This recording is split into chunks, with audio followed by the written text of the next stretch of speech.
Bueno, hoy en el segundo capítulo de Sin Disfraz tenemos un invitado muy especial. Una persona que lideró uno de los procesos más exigentes en el ámbito deportivo. Un capitán, una leyenda, como le dicen. Un referente dentro y fuera de la cancha. Quien ha vivido torneos, circuitos, medallas. Pero hoy queremos conocer a esa persona que estuvo detrás de la camiseta, quien vivió todos estos años. Así que bienvenido, Gastón, y gracias por venir. Bueno, Benja, muchas gracias. Gracias a vos por invitarme. Te felicito por este nuevo emprendimiento, esta nueva experiencia que estás embarcando. Ojalá que sea con muchos éxitos. Bueno, para arrancar un poco esto, estuve pensando en la entrevista y dije por dónde voy, por dónde arranco. Y dije, soy el jugador con más circuitos jugados, pero digo, detrás de todo esto, cuando ese era Gastón de 15, 14 años, 16, ¿qué soñabas? ¿Qué era a lo que apuntabas? Y mira, a esa edad ya estaba bien ovalado. Ya estaba en el rugby, hacía varios años. Ya tenía mis mejores amigos en el rugby. Así que te diría que ya a partir de los 14 15 años pensaba todo el tiempo en el rugby, en cómo mejorar. No sé, me acuerdo que mi vieja me llevaba a misa, íbamos a misa los sábados a la tarde o los domingos y mientras hablaba el cura yo pensaba en jugadas, en cómo pegarle a la pelota. Nada, estaba totalmente enfocado en eso, pero sobre todo nunca tuve como el sueño fijo, la idea fija de jugar en un seleccionado.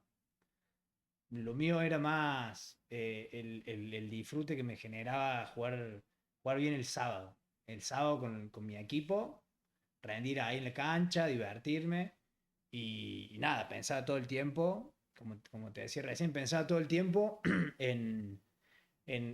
¿cómo es? En cómo mejorar. Me planteaba, che, tengo que mejorar, quiero ver cómo, sino como que solo se me venían pensamientos de cómo pegarle la pelota, de cómo pasar, de cómo correr, de qué decisiones tomar. Y nada, me gustaba pensar mucho en eso también. ¿Y en qué momento fue ese clic que vos dijiste, bueno, dejó de ser un hobby o dejó de ser eso que tomaba como diversión o que sí, te seguís divirtiendo, pero que pasaste a lo profesional, que pasaste a darte cuenta, che, esto se tomó más como un trabajo?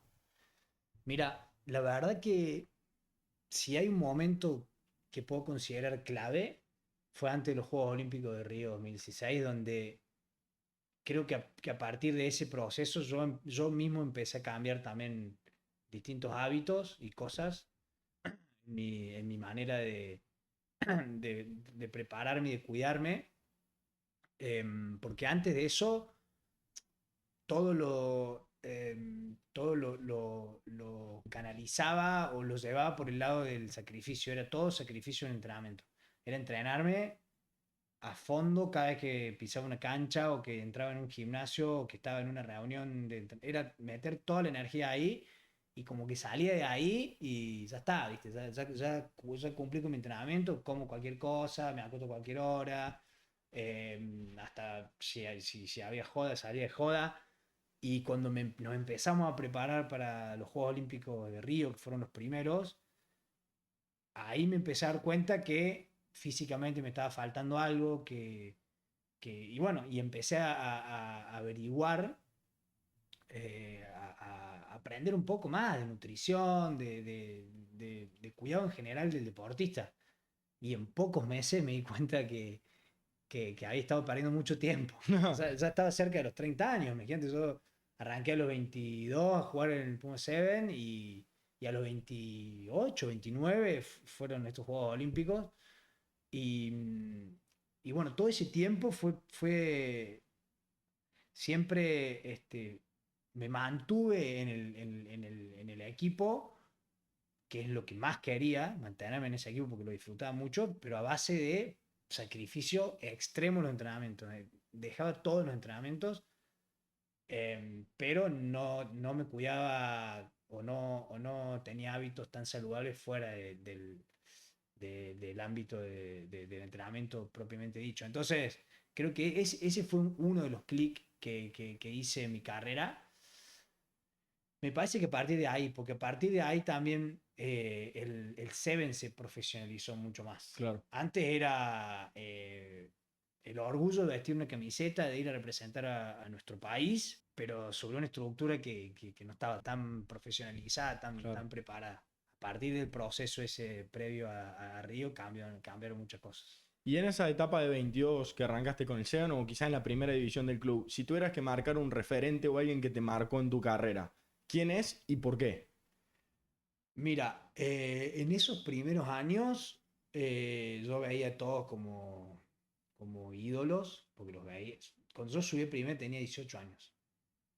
Y, y para mí, bueno, estaba en ese momento, no sé, Guille Usher, de los tres cuartos son los que más miraba, pero estaba, no sé, Juan González, bueno, había muchos, varios de los que volvieron después ya no estaban, pero no sé, si hubiera un referente hoy, o si tuviera que elegir uno de aquel momento, fue el Guille. Él había sido entrenador mío cuando fui no sé, 14 y después de haber jugado en su último año, él fue su último año en primera, yo subí y sentí mucho apoyo de su parte principalmente. Y después hubo otros más adelante, pero en ese momento fue él y después con cada uno de los chicos que jugaban en el exterior, que fueron volviendo, caso Rami Pérez, Pequi, Roque, que eran de mi puesto, Fran Leonelli, todos de alguna manera fueron muy importantes para el crecimiento, no solo mío, sino de todos los que eran, siendo jóvenes, estábamos en ese momento haciendo nuestros primeros años en la primera del club. Y cuando vos decís ídolos, cuando empezaste a competir, a compartir con estos ídolos o con los mejores del mundo, ¿cómo fue esa experiencia? ¿Cómo te preparaste? Sobre todo lo físico, lo mental. ¿Cómo fue ese camino? Sí, el camino de, por un lado, cómo me sentía yo cuando estaba compartiendo con los que habían sido, por así decirlo, ídolos o referentes. Creo que en ese sentido ellos mismos me hicieron sentir siempre muy cómodo, entonces fue fácil, o por lo menos yo lo vivía así. Y después todo lo que es preparación, como te decía recién, tuve distintas etapas durante mi carrera y creo que fui respondiendo a las necesidades que como jugador me iban surgiendo. O, por decir esto que te conté, la parte Ujú. nutricional y de cuidados personales, de buenos hábitos, fue una de las primeras cosas que empecé a hacer más conscientemente. Después sí me enfoqué en cuestiones más técnicas porque me daba cuenta, por ejemplo, que el equipo de Seven, hablando más de Seven ahora, necesitaba, que era muy importante la salida de mitad de cancha, que con eso tenías buena parte del partido ganado, si sabías administrar esas pelotas que ganabas de las salidas, entonces me enfoqué mucho en mejorar mis ejecuciones de salidas principalmente. Creo que fue uno de mis fuertes a partir de ese momento y una de las razones por las cuales yo me pude mantener Entiendo. dentro del equipo después de tanto tiempo. Un poco más adelante también tuve que trabajar un poquito en la cabeza, eh, recurrí a un profesional, hice algunas sesiones de terapia para, para trabajar cuestiones que por ahí me estaban haciendo falta para poder seguir rindiendo en el alto, en el máximo nivel, ¿no? Ujú. Así que fue como te digo, fueron distintos momentos, pero siempre detectando o tratando de autoevaluarme y definir qué es lo que me estaba faltando a mí para ser mejor, básicamente. En esto que vos decís de los Juegos de Río, ahí es cuando te nombran capitán en los Juegos de Río 2016. Y yo fui capitán en esos juegos, había empezado a ser capitán del equipo unos años antes. ¿Cómo es ser capitán de un equipo, de un seleccionado nacional?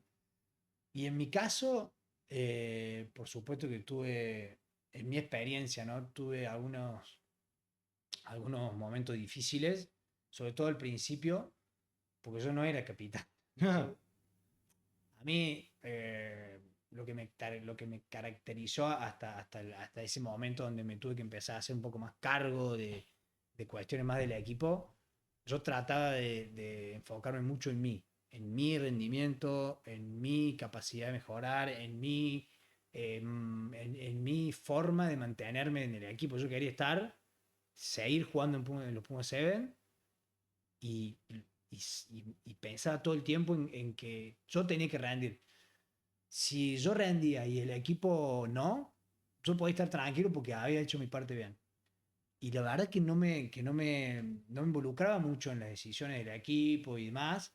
Y de golpe, de un día para el otro más o menos, che, por una cuestión de permanencia en el equipo, de experiencia en el equipo, ya llevaba varios años, me tocó empezar a hacerme cargo y al principio no fue fácil porque no estaba acostumbrado, no era un líder Innato. natural, si querés. Claro. Me fui formando, fui animándome a hablar más. Al principio, cuando jugaba en el club, los primeros años se reían porque yo no hablaba. Era apertura y hablaba poquito. Y si me hubiera visto el año pasado que jugué en tablada en mi último año, en una radio, en los entrenamientos, en todas las reuniones, siempre queriendo participar. Eso es algo que lo fui adquiriendo con el tiempo.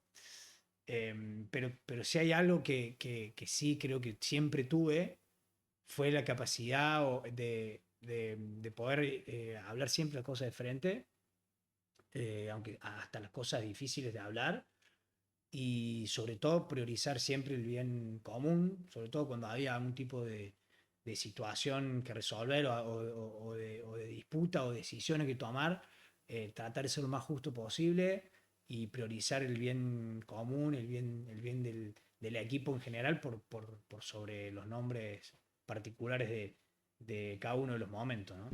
Vos, en lo personal, con todo lo que viste, ¿crees que se aprende más en la victoria o en la derrota? No, esto por ahí parece trillado o de manual, pero es una realidad que se aprende de las derrotas mucho más que de las victorias, pero también es importante aprender a ganar. Yo creo que en el proceso tan largo que viví con Puma 7, pasamos por todas las etapas, aprendiendo mucho de muchas derrotas, pero en algún momento teníamos que aprender a ganar también. Porque de golpe, cuando estás acostumbrado a que, o cuando pensás que tu capacidad es llegar a una semifinal y perderla, porque el otro lado estaba Nueva Zelanda o Fiji o Sudáfrica, y te quedas en la tranquilidad de que estás bien así, porque es hasta donde te da tu capacidad, ahí donde estás equivocado, y donde yo estuve mucho tiempo equivocado, y donde pudimos cambiar y aprovechar todo ese aprendizaje, muchos años de quedarnos en instancias de semifinales o antes también, pero sí trasladar todo ese aprendizaje a un nuevo aprendizaje o a un nuevo proceso que era más de, che, saberse ganador, saber llegar a torneos siendo mirado por los otros equipos, siendo respetado por los otros equipos y saber bancarte esa situación, porque muchas veces es más fácil venir como de abajo, ¿viste? Che, vengo, nadie habla de mí, no tengo nada que perder. Cuando sos el candidato o venís haciendo ruido como nos pasó, también eso también se aprende, ¿no? No es que de un día para el otro. Entonces, eh, nada, pienso que sí es, de las derrotas es donde más se aprende, porque ahí donde uno creo que se ve superado e inevitablemente volvés a tierra y entendés que sos vulnerable, que tenés que mejorar un montón de cosas, que fallaste en un montón de cosas, Entonces, sí, se aprende más de las derrotas, pero, pero también hay que saber ganar y aprender a ganar. ¿Qué cambió entre ese Gastón que fue capitán en Río 2016 a ese Gastón capitán en Tokio 2020 con una medalla? ¿Qué crees que fueron tus cualidades que mejoraron o qué aprendiste en todos esos 4 años? Un referente tan distinto en dos juegos. En Tokio no fui capitán, el capitán ya era Santi Álvarez, pero sí seguía liderando de alguna manera el grupo. Por supuesto que aprendimos un montón, sobre todo de la experiencia de los Juegos Olímpicos de Río, donde todos éramos nuevos, todos, porque nadie había tenido una experiencia similar, no solo de Argentina, sino de todos los equipos. Aprendimos un montón de cosas. Creo que como equipo y cada uno de los que estuvimos en esa competencia, aprendimos muchas cosas desde lo individual, de cómo manejamos nuestras emociones para un juego olímpico y de qué le tenemos que transmitir al equipo. Bueno, un montón de cosas que sin duda cambiamos para el Juego Olímpico de Tokio y por eso, a pesar de todas las dificultades que hubo en ese torneo, que fueron un montón, pudimos llevar una medalla de bronce que es recontravalorada, ¿no? Si te quedas con una parte en todo el proceso de pasar de... Porque en su momento competían los Pumas en, y después pasaron a ser los favoritos, como decís vos, a los que apuntan o a todos los que todos los equipos le querían ganar. Si te quedas con una parte del proceso, ¿cuál es? ¿Cuál decís? Acá hicimos un clic tan grande que pudimos llegar a ser los favoritos. Yo creo que empezamos a creérnosla un poco más como grupo en Tokio, cuando ganamos esa medalla de bronce después de ese partido contra Sudáfrica, donde me sacan roja a mí, apenas empieza el partido y ganamos un partido que parecía que era imposible. No Increíble. parecía, era imposible y lo ganamos. Lo ganaron los chicos, la verdad que fue tremendo. Creo que si hay un momento de clic fue ese. Y, pero no solo el momento, sino creo que las personas que empezaron, que tomaron confianza desde ese torneo, llámese Rodri Gro, Marcos Moneta, Mateo Satsuk, Lucho González, creo que muchos de esos de los jugadores que te nombré explotaron o fue su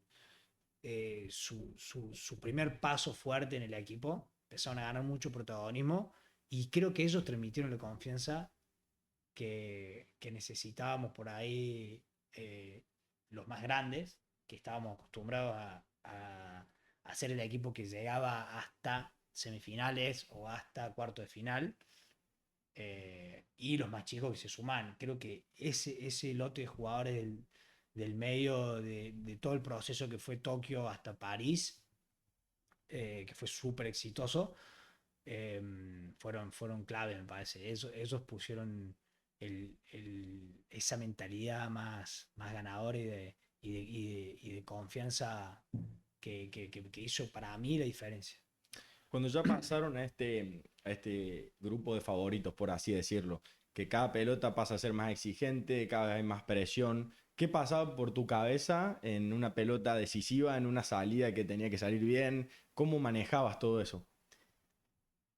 Por supuesto que siempre está ese nerviosismo, ese miedo a equivocarte, pero como te decía recién, como que entre nosotros nos dábamos la confianza que cada uno necesitaba. Yo miraba la ronda y las caras que había en la cancha y yo sabía que no importaba tanto mis acciones, porque si yo no hacía tan bien, había un compañero mío que iba a estar ahí para suplir mi error o para ayudarme a que esa situación que no era tan ventajosa lo sea. Como que era un contagio constante de buena energía, de confianza. Yo sabía que si estaba Rodri Gro y pateaba mal, él la ganaba igual la pelota. Si no era una pelota perfecta, él llegaba y se la ingeniaba para ganarla igual. Y así me pasaba con Mateo Satsuk, con Germán, o sea, como que confiamos tanto en el otro que eso te hacía, por lo menos en lo que respecta a mi función, me hacía ejecutar con más tranquilidad, porque sabía que no tenía que ser perfecta. Si era buena, simplemente, ya era una pelota que había mucha posibilidad de ganar. Nombraste el miedo. ¿Crees que se supera ese miedo o se aprende a convivir?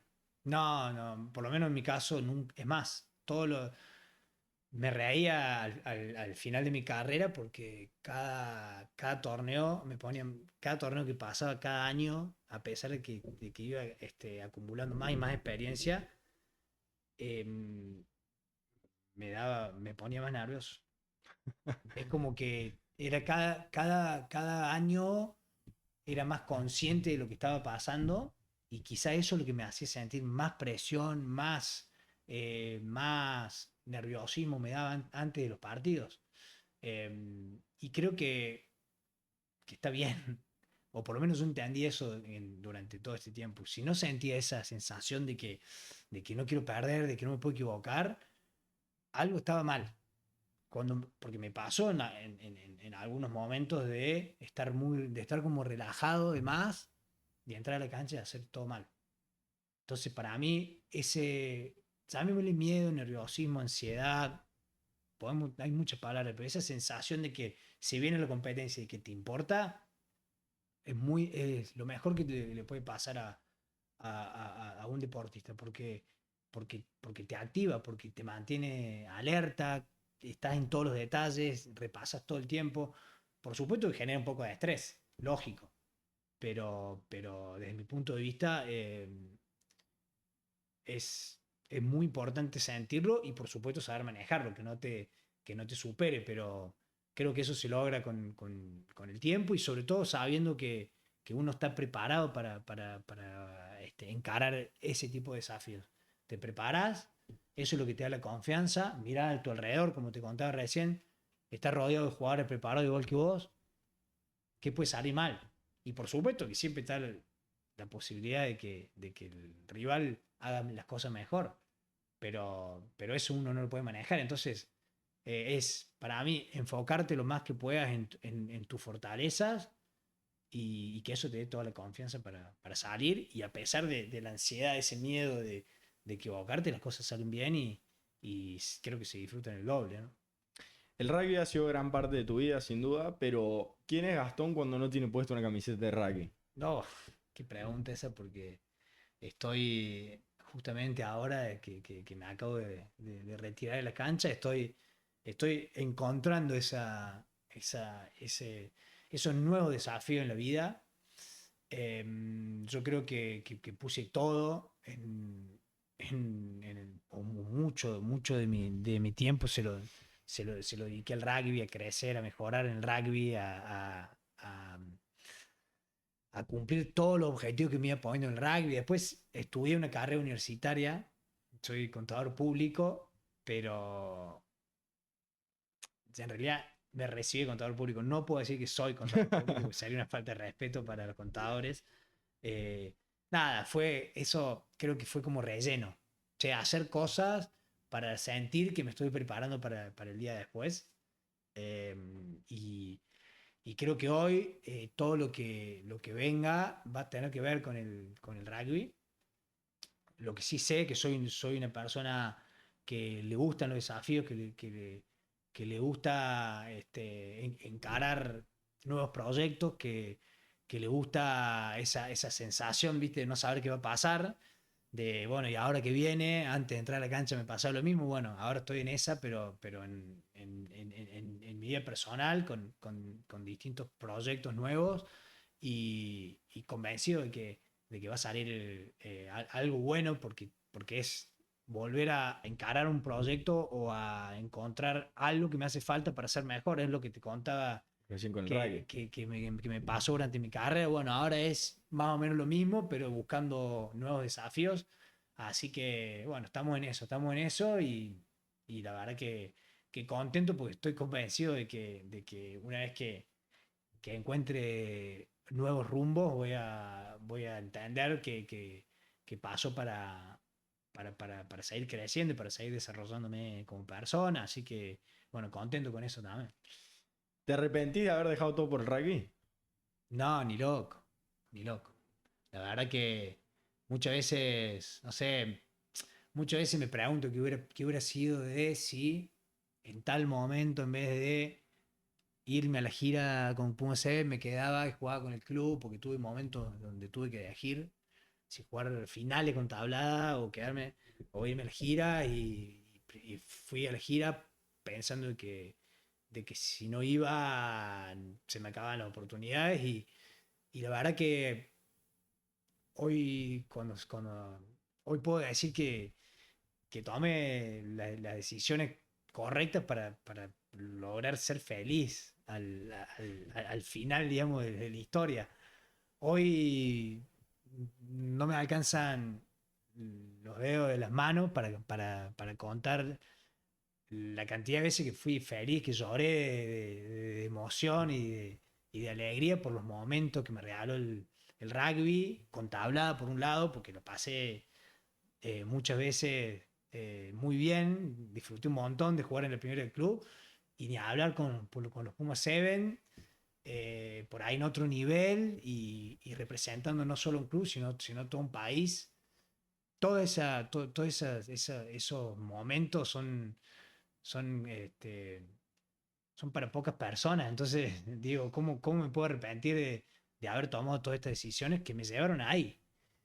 Eh, Así que para nada, nunca, ni siquiera en mis días más difíciles, donde por supuesto uno duda de muchas cosas, me he llegado a plantear la posibilidad de decir, che, ¿por qué no hice tal o cual cosa? Para mí, todo lo que fui haciendo me llevó al lugar donde estoy hoy y hoy miro para atrás y es pura felicidad, así que para nada. Si hoy hubiera un mini Gastón jugando en la 14, 15 del club, ¿qué consejo le darías?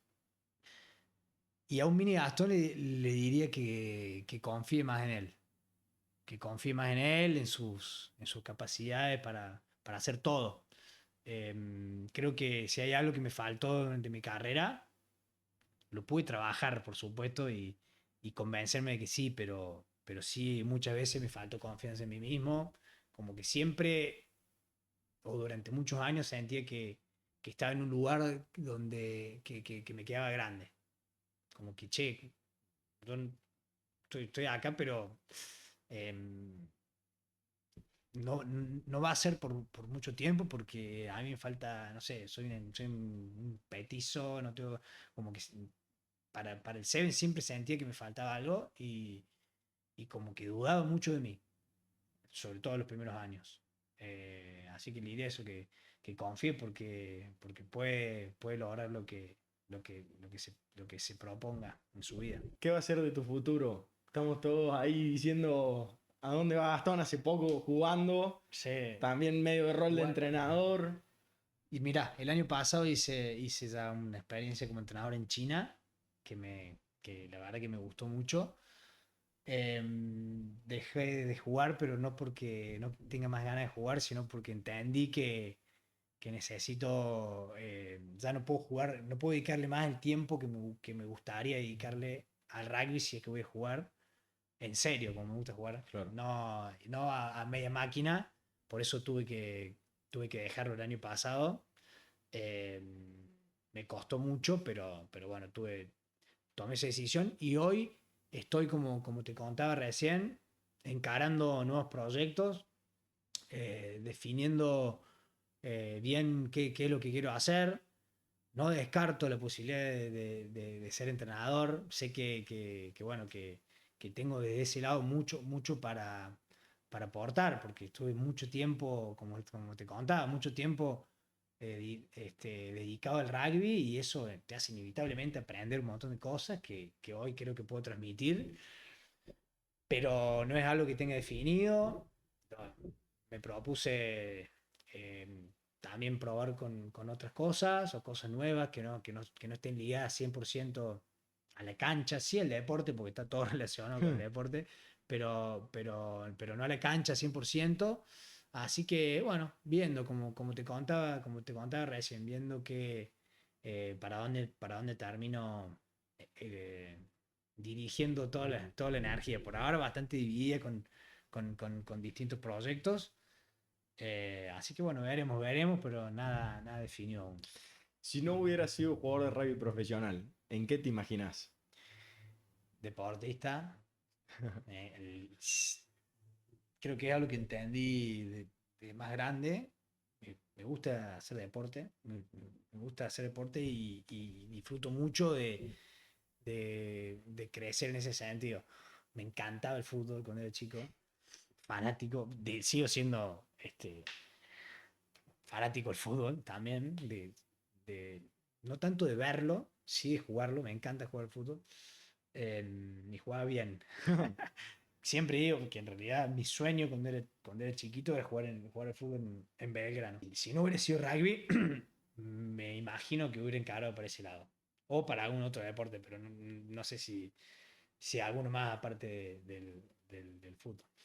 Después de cerrar completamente la etapa profesional, seguís entrenando, seguís cuidándote. Creo que uno no pierde eso por más que no sea quizás al nivel de la exigencia de profesional, pero alejarse de eso es prácticamente imposible para alguien que ha hecho toda su vida eso y que aparte lo ama. ¿Cómo te seguís cuidando? ¿Cómo entrenás? Para alguien que ya está a sus 50, 40, cómo te exigís? No me maté que no llevo No, 40 no. todavía. Todavía no llevo 40. Che, no, por supuesto que sí. Creo que uno genera el hábito, digamos, de entrenar todos los días, de pensar todos los días en mantenerse físicamente activo. Y por supuesto que no se pierde. Yo me levanto, te diría que por lo menos 4 veces por semana y hago alguna actividad física a la mañana antes de arrancar el día. O salgo a correr, o voy al gimnasio un rato. Por supuesto que ya no con el foco que tuve como jugador, que era mucho más ordenado, era tengo que hacer esto y esto, como que voy viendo qué me dan ganas de hacer y hago en el gimnasio, o salgo a correr, o juego un partido de fútbol, hago algo, pero actividad física necesito hacer. Mi cuerpo me pide que por lo menos 4 veces por semana algún estímulo de entrenamiento, y eso me hace bien también. Arranco el día con otra energía cada vez que entreno en la mañana, así que sí, lo sigo manteniendo. Y trato, por supuesto, de durante la semana cuidarme con comida y demás, porque estoy acostumbrado a eso y Claro. además quiero seguir saludable, a pesar de que no soy más deportista profesional. Bueno, fue un placer tenerte acá y no quiero dejar de decirlo. Te mandé un mensaje por Instagram, me contestaste a la hora y ordenamos una semana para tenerte acá y es un privilegio. Así que muchas gracias. Bueno, Benja, fue un placer. Te felicito de vuelta por tu programa. Si podemos hacer un programa, Sí, sí, por, sí. por el programa. Ojalá que sea con muchos éxitos y pase un muy lindo rato, así que lo recomiendo para los futuros entrevistados que tengas. Gracias.